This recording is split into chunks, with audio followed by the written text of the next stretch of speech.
વિદ્યાર્થી મિત્રો, ધોરણ 11 ના અંગ્રેજી વિષયમાં ફરી એકવાર આજે આપણે મળીએ છીએ. યુનિટ 1 રીડ બીજું ધ વાઇલ્ડ સેવિયરનો પાર્ટ બીજું. પાર્ટ 1 ની અંદર આપણે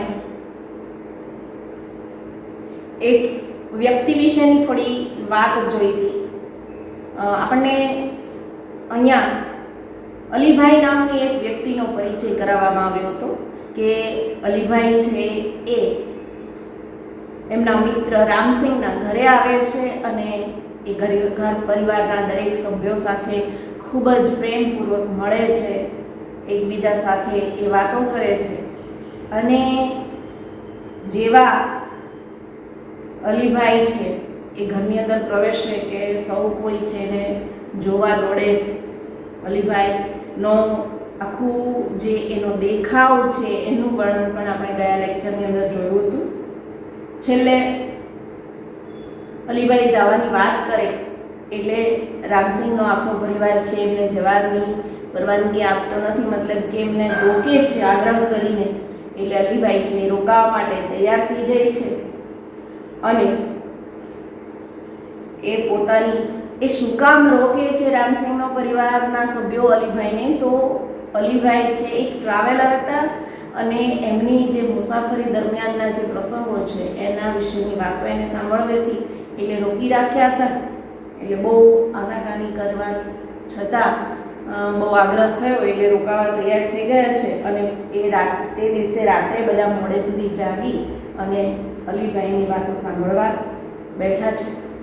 તો અલીભાઈ શું વાતો કરે છે એ આજના લેક્ચરમાં આપણે જોઈએ. પેજ નંબર 5 પર Alibhai began telling his story.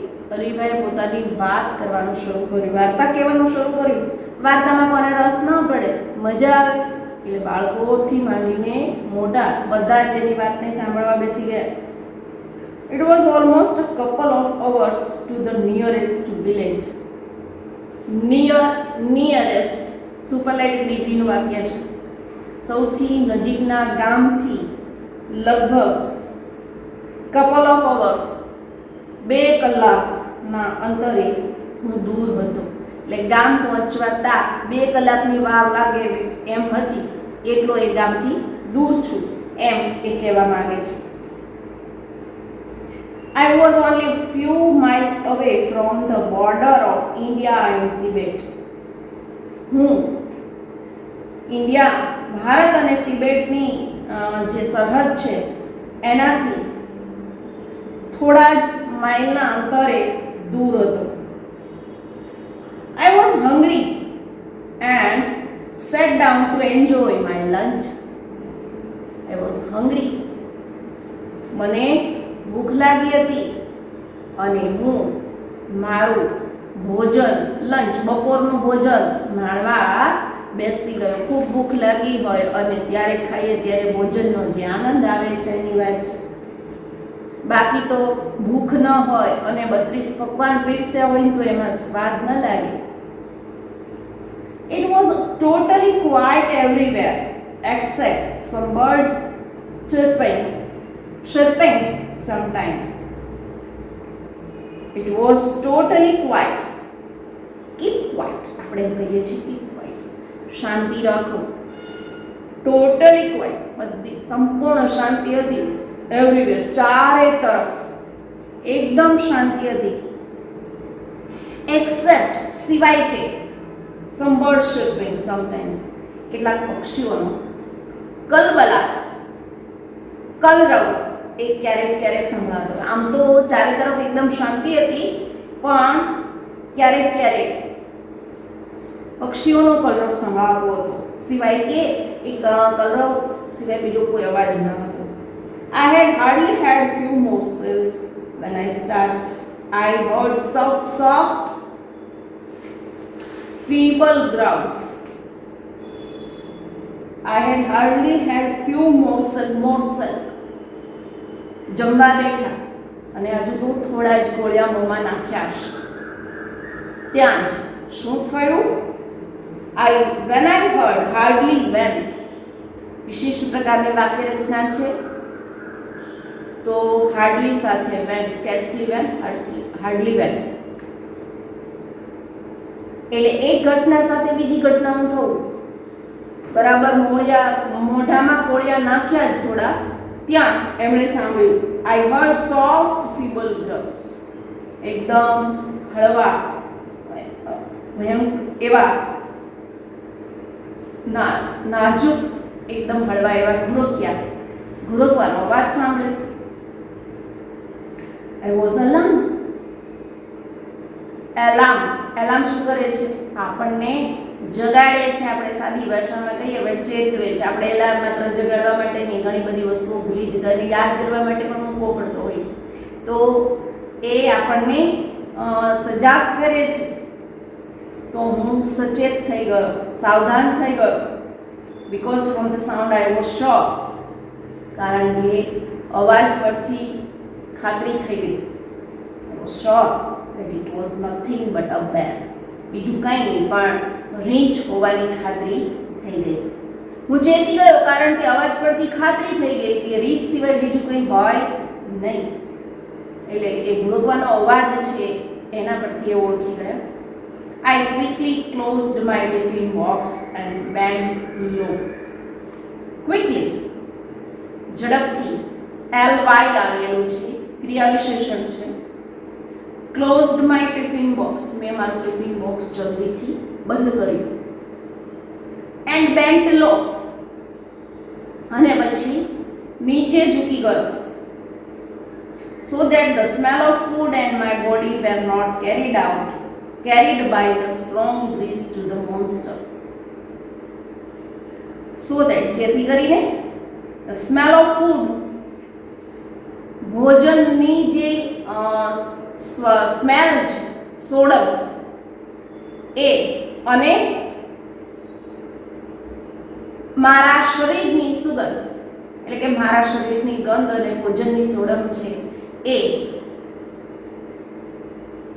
were not carried by, પહોંચે નહીં, લઈ જવામાં ન આવે. કોના દ્વારા? by strong breeze to the monster. strong breeze, એકદમ સખત પવન સાથે મારા શરીર અને ભોજનની ગંધ છે એ જંગલી પ્રાણી સુધી ન પહોંચે એટલા માટે મેં મારું ટિફિન બોક્સ બંધ કર્યું ઝડપથી અને એના પર સૂઈ ગયો. I took up my bamboo staff with its pointed iron end and in my right hand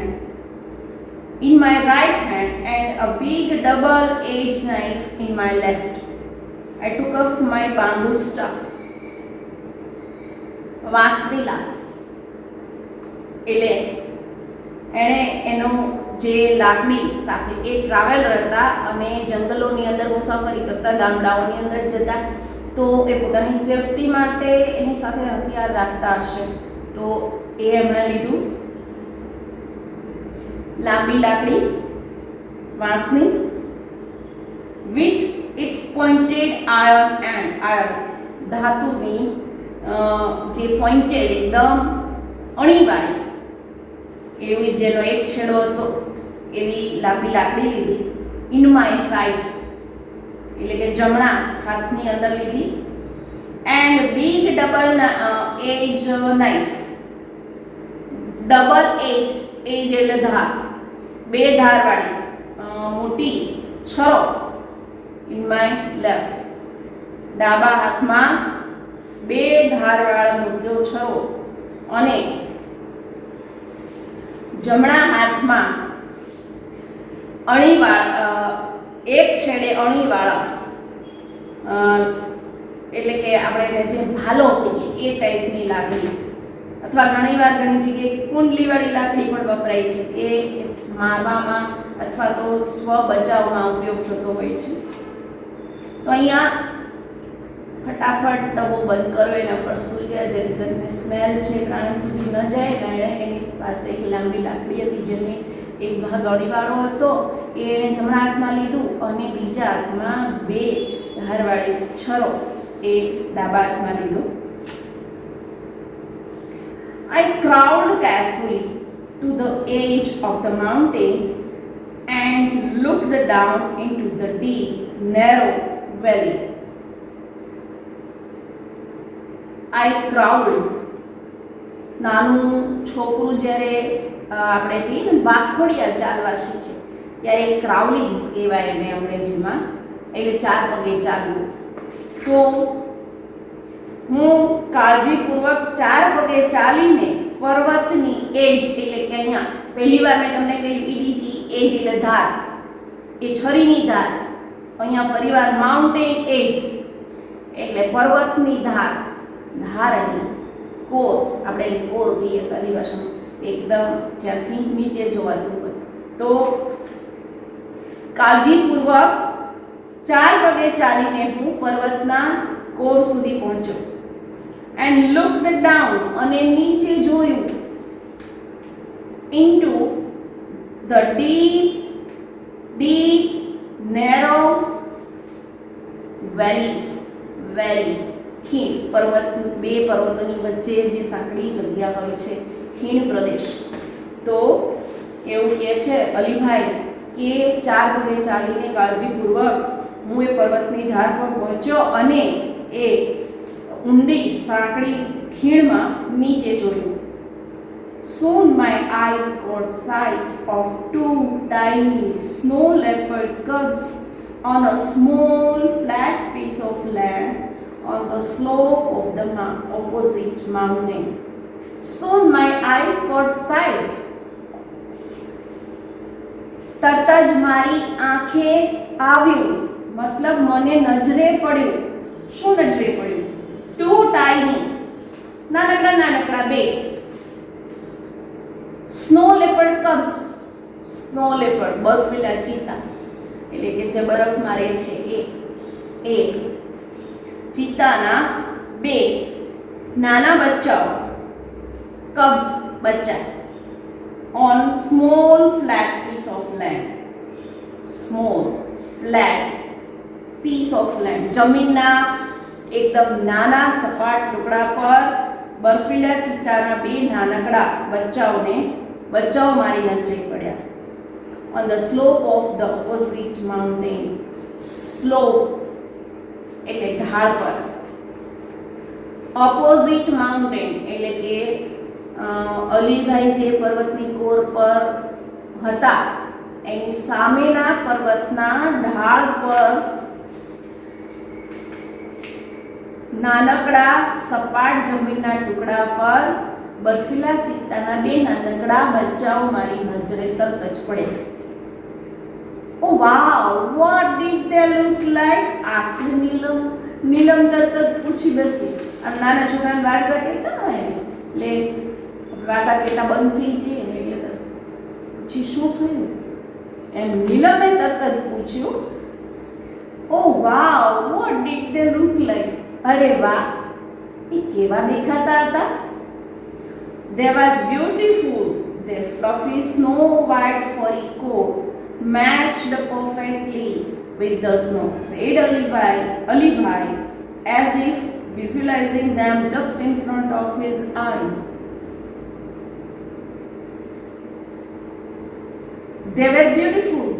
ખૂબ સુંદર હતા. Their fluffy snow white furry coat, એની જે ફ્લફી એકદમ રૂવાટીવાળી બરફ જેવી સફેદ રૂછડાવાળો જે એનો સ્કિન હતી, ચામડી હતી, એ એકદમ બરફ સાથે મેચ થઈ જતી હતી. એવું અલીભાઈએ જાણે કે પોતાની આંખોની સામે જ જોતા હોય એમ વર્ણન કર્યું. What were the cubs doing? Asked Arjun. એટલે પેલો બીજો છોકરો નીલમ સાથે બેઠો તો અર્જુન એ પણ પૂછી બેસે કે એ શું કરી રહ્યા હતા? કબ્સ બચ્ચાઓની જેવી વાત કરીને એટલે છોકરાઓને વાર્તામાં વધારે રસ પડ્યો. એટલે નીલમે પૂછ્યું કે કેવા હતા? અલીભાઈએ વાત કરી જાણે કે સામે દેખાતા હોય એમ. ઘણાઓની વાર્તા કહેવાની એક સ્ટાઇલ આ રીતની હોય કે સાંભળનાર વ્યક્તિને એવું લાગે કે એની સામે એ પ્રસંગ કે ઘટના બની રહી છે. તો અહીંયા અલીભાઈ પણ જાણે સામે દેખાતું હોય, વિઝ્યુલાઇઝ કરતા હોય એમ એ કહે છે કે બહુ સુંદર હતા અને એની જે સ્કિન છે એકદમ ફ્લફી અને ફરી હતી અને એ એકદમ બરફ સાથે મેચ થતી હતી. એટલે અર્જુને આગળ પૂછ્યું, બચ્ચાઓ શું કરતા હતા? They were playing. રમતા હતા. શેરીની અંદર કૂતરાના બચ્ચા ગલુડિયાઓને રમતા જોવાની ખૂબ મજા આવે. ઇવન કોઈ પણ પ્રાણીના નાના નાના બચ્ચાઓ છે એકદમ નિર્દોષ હોય છે અને એમને રમતા જોવાની ખૂબ મજા આવે છે. તો આ સીન છે ખૂબ જ રોમાંચક હશે. They were playing. તેઓ રમતા હતા. Each one crouched on the snow and rolled their lovely green eyes at each other. Crouch, ready to jump. બિલાડી છે એ ઘણીવાર બારી પર કેમ બેઠી હોય અને જાણે જમ્પ મારવાની તૈયારી હોય એવી રીતે કૂતરું પણ બેસે છે.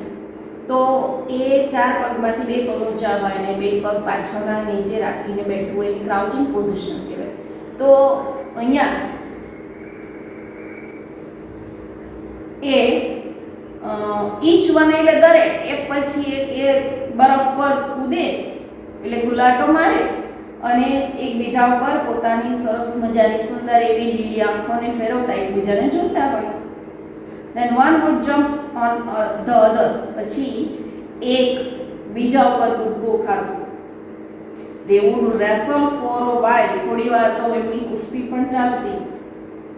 Growling softly અને હળવે હળવેથી ગુરક્યા કરતા.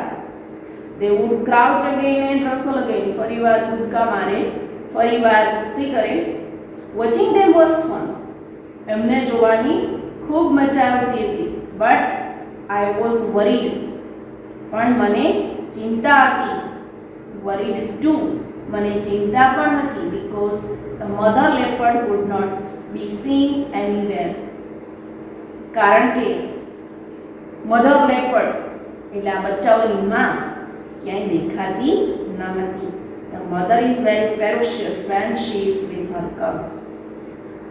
માદા પ્રાણીની એટલે કે માદાને જ્યારે બચ્ચા હોય છે નાના ત્યારે ખૂબ જ ભયંકર હોય છે.